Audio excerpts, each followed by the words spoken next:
नमस्कार दोस्तों।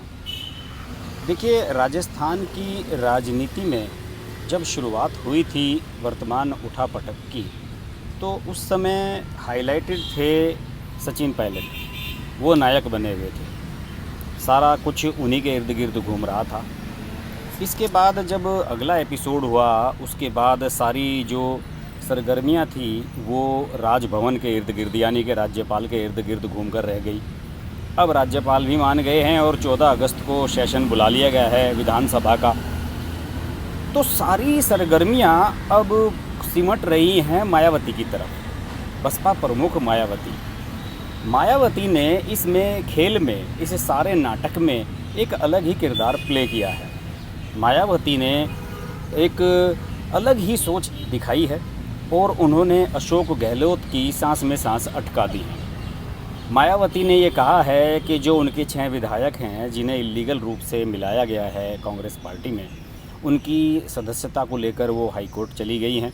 उनका कहना है, उनका तर्क ये है कि ये सब लोग बसपा के सिंबल पर जीते थे और बाद में मौका देखकर कांग्रेस में चले गए, तो इन्हें कायदे से व्हिप हमारी पार्टी का मानना चाहिए। अगर हम कहते हैं, यानी कि बसपा कहती है कि आपको अशोक गहलोत के ख़िलाफ़ वोटिंग करना है, तो इन्हें अशोक गहलोत के ख़िलाफ़ ही वोटिंग करना चाहिए।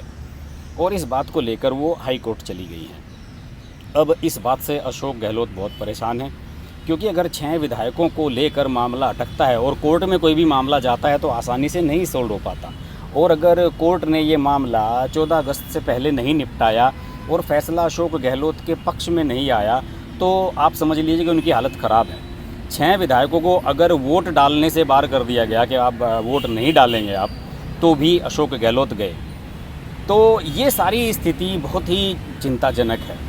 सब लोग ये सोच रहे हैं कि आखिर मायावती इस तरह की नीति कांग्रेस के प्रति क्यों अपना रही है। देखिए, कांग्रेस के प्रति नीति अपनाने की स्पष्ट वजह है। जिस तरीके से अशोक गहलोत ने उनके 6 विधायक इस बार तोड़े 2018 में, इसी तरीके से उन्होंने, जब इससे पहले वो आए थे 2008 में चीफ मिनिस्टर थे, उन्होंने भी उस समय भी 6 विधायक बसपा के उन्होंने अपनी तरफ मर्ज कर लिए थे और तभी से मायावती खार खाए बैठी हैं। इसके अलावा मायावती किसी भी हिसाब से कांग्रेस की तरफ नहीं रहना चाहती। उन्हें लगता है कि कांग्रेस के पाले में जाने से उनकी स्थिति ख़राब होगी। दलित वोट बैंक, जो उनका बेस वोट बैंक है, वो छिटक कर कांग्रेस की तरफ जा सकता है। यही वजह है कि मायावती बिल्कुल भी इस मामले में रिस्क नहीं उठा रही हैं और कांग्रेस को अपना सबसे बड़ा दुश्मन मान रही हैं। कांग्रेस से वो पुरानी अदावत रखती हैं। उत्तर प्रदेश में एक बार चुनाव लड़ी हैं कांग्रेस के साथ मिलकर, लेकिन उसके बाद से उन्होंने कांग्रेस से बिल्कुल किनारा काट लिया है।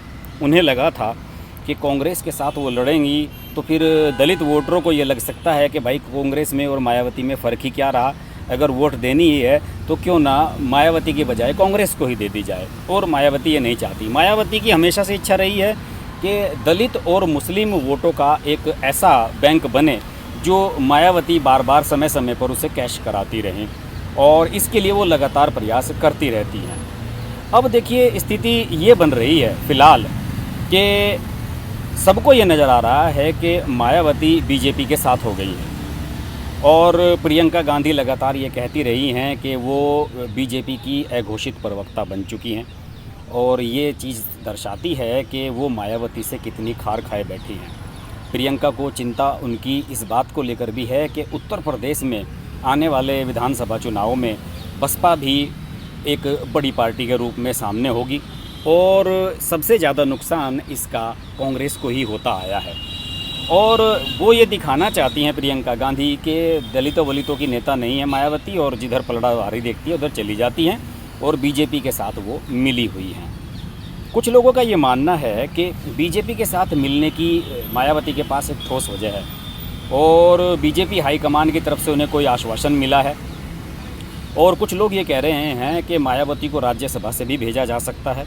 उत्तर प्रदेश की जो सीटें हैं, 9 सीटों का चुनाव नवंबर में होना है, मायावती को वहाँ से भेजा जा सकता है राज्यसभा में।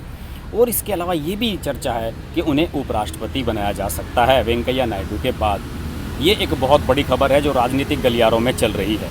और अगर मायावती को ऐसी कोई ऑफ़र दी गई है तो मुझे नहीं लगता कि मायावती उस ऑफ़र को ठुकराएंगी। क्योंकि अब उनकी पार्टी उस मकाम पर नहीं रही, उस बुलंदियों पर नहीं रही जिस बुलंदियों पर वो 2007 या 2012 तक थी। 2007 में उनकी अकेले अपने दम पर सरकार बनी थी उत्तर प्रदेश में। लेकिन 2012 के बाद मायावती का जो ग्राफ है वो नीचे ही लगातार जा रहा है। और अगर वो 2019 में अखिलेश के साथ मिलकर लोकसभा का चुनाव नहीं लड़ी होती तो उनके 10 सांसद भी नहीं बन पाते। तो कुल मिलाकर स्थिति ये है कि अगर मायावती बीजेपी की तरफ जाती भी हैं तो इसमें उन्हें कोई नुकसान नहीं होने जा रहा है, और हो सकता है कि उन्हें पार्टी में बड़ा सम्मान दिया जाए या उन्हें उपराष्ट्रपति बना भी दिया जाए। लेकिन फ़िलहाल तो मायावती ने सांसें अटका दी हैं अशोक गहलोत की, और सबकी नज़रें इस बात पर हैं कि बसपा के 6 विधायकों वाले मामले में क्या होता है। और फिलहाल राजस्थान में स्थिति यही है। 14 अगस्त को यहाँ पर शक्ति परीक्षण की तिथि तय हुई है विधानसभा के सत्र की। देखते हैं उसमें क्या होता है, लेकिन उससे पहले मायावती पर नज़रें सबकी बनी रहेंगी। हम भी मायावती पर लगातार बात करते रहते हैं, आगे भी करते रहेंगे। देखते रहिए हर्ष की बात लाइव। नमस्कार। नमस्कार दोस्तों, मैं हूँ रवीना टंडन और आप देख रहे हैं हर्ष की बात। हर्ष जी एक बहुत ही सीनियर और बहुत ही समझदार जर्नलिस्ट हैं एंड मेरे मित्र भी हैं। तो बहुत खुशी है मुझे आपको बताने के लिए कि उनका ये जो YouTube चैनल है बहुत ही कामयाब है और उसके लिए मैं उनको बहुत मुबारकबाद देना चाहती हूँ। एंड एक चीज़ ज़रूर कहूँगी उनके लिए कि वो बहुत एक अच्छे इंसान भी हैं। इंसान होना बहुत ज़रूरी है लाइफ में, क्योंकि वो अपने आप अपनी लिखावट में आ जाता है।